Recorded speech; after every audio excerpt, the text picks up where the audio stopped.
बेटा हमारे पास सवाल है, वायु में सोडियम के पीले प्रकाश की तरंग दैर्ध्य 5890 एंगस्ट्रॉम है। इसकी आवृत्ति क्या है? इसकी उस कांच में तरंग दैर्ध्य क्या है जिसका अपवर्तनांक 1.5 है, तथा भाग 1 और भाग 2 के लिए दोनों में जो कांच की चाल है वो भी ज्ञात करनी। तो बेटा सवाल पे देखते हैं। सबसे पहले जो दिया गया होता है उसको लिखते हैं, वायु में सोडियम के पीले प्रकाश की तरंग दैर्ध्य। तरंग दैर्ध्य को किससे लिखते हैं? लैम्डा बराबर दिया गया बेटा 5890 एंगस्ट्रॉम। हमें पता है कि न्यूमेरिकल जितने भी लगते हैं वो एमकेएस पद्धति पर लगाए जाते हैं। एमकेएस पद्धति का मतलब मीटर किलोग्राम सेकंड प्रणाली। तो ये जो एंगस्ट्रॉम में हमारा तरंग दैर्ध्य का मात्रक दिया गया है, सबसे पहले इसको किस में बदलेंगे? मीटर में। और वी नो दैट, हम जानते हैं कि एक एंगस्ट्रॉम में 10 की पावर -10 मीटर होते। तो अगर कोई पूछेगा 2 एंगस्ट्रॉम में कितने मीटर, तो उसको 10 की पावर -10 से क्या करेंगे? गुणा कर देंगे। कोई पूछेगा 5 एंगस्ट्रॉम में कितने मीटर, तो 5 गुणे 10 की पावर -10। सवाल देखते हैं बेटा, लैम्डा बराबर 5890 एंगस्ट्रॉम, तो इसको किससे गुणा करेंगे बेटा? 10 की पावर -10। 5890 गुणे 10 की पावर -10 मीटर। ये मीटर में बदल गया बेटा। आगे बेटा क्या दिया गया है? कह रहा है सवाल मेरा, इसकी आवृत्ति ज्ञात कीजिए। आवृत्ति का मतलब बेटा n।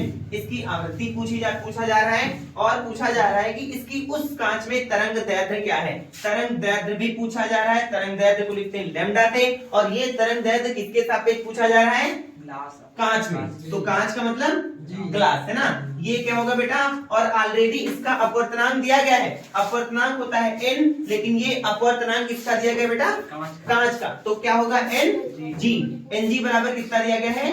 1.5। तथा इन दोनों के परिणामों में कांच की चाल क्या होगी? कांच की चाल को किससे लिखते हैं? v से। वेलोसिटी, चाल वेग v क्या होगी? और ये v किसमें पूछा जा रहा है? कांच में। तो यानी कि v सफिक्स में g है ना। आगे बेटा क्या होगा? सवाल देखते हैं। हम सबसे पहले क्या करते हैं? n बराबर, अब हमें पता होता है C बराबर होता है n लैम्डा, यानी n इंटू लैम्डा। ये फार्मूला पता है बेटा? यहां से मान निकालते हैं किसका?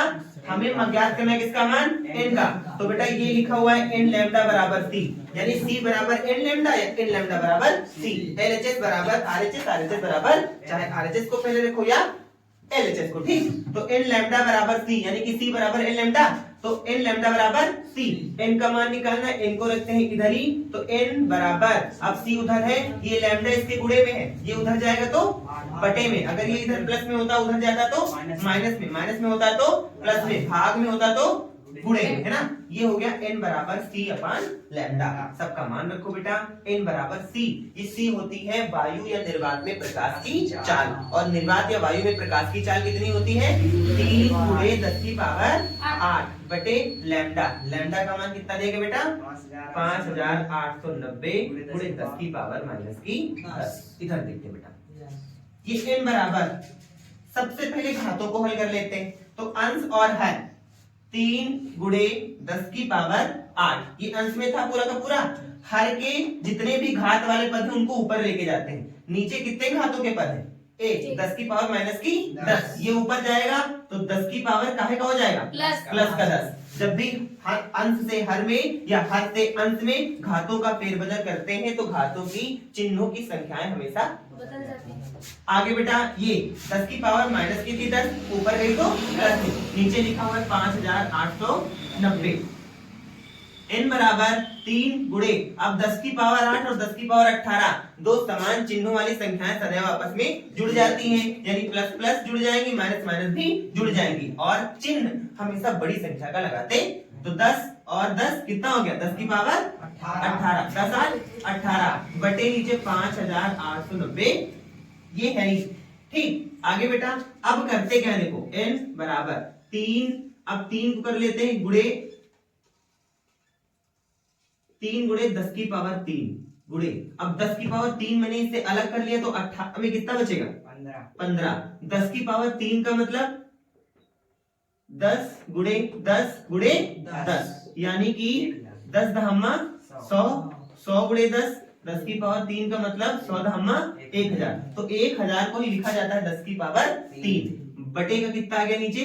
5890 90। देखो बेटा क्या कर रहा हूं मैं, तीन का गुणा जब 10 की पावर 3 से होगा, 10 की पावर 3 का मतलब कितना 1000, और 3 का गुणा जब 1000 से होगा तो कितना आ जाएगा 3000। 3000। आगे बेटा 3000 आ गया, गुणे 10 का पावर 15 और बटे का नीचे 5890।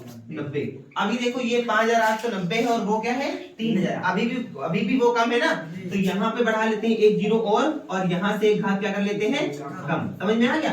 अर्थात यहाँ पे हम करेंगे 10 की पावर 4 और यहाँ पे कर लेंगे 10 की पावर 14। समझ में आ गया कि नहीं आ गया? अब देखो बेटा ये 30,000 हो गया, अब 30,000 को भाग देना है किससे 5890 से। ये भाग करोगे कितना आएगा अंश में 5.09 गुणे 10 की पावर 14। ये हो गया मेरा आंसर। इतनी आएगा ना, ये लग गया, लगाओ इसको फटाफट।